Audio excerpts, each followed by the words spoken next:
سلامونه دوستانو ګوټن آبند ماښام په خیر راځئ چې د الماني ژبې ښایسته جملې زده کړو. دوستانو کله چې موږ ته څوک نقصان ورسوي او موږ سره ناانصافي کېږي موږ وایو زه غواړم شکایت وکړم. په آلمان کې دا جمله داسې وایو ich möchte mich beschweren.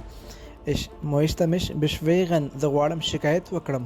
که موږ وایو دا زما سره ناانصافي ده یا دا زما سره بې انصافي ده په آلماني ژبه دا جمله داسې وایو Das ist unfair mir gegenüber. Das ist unfair mir gegenüber. دا زما سره بې انصافي ده یا ناانصافي ده.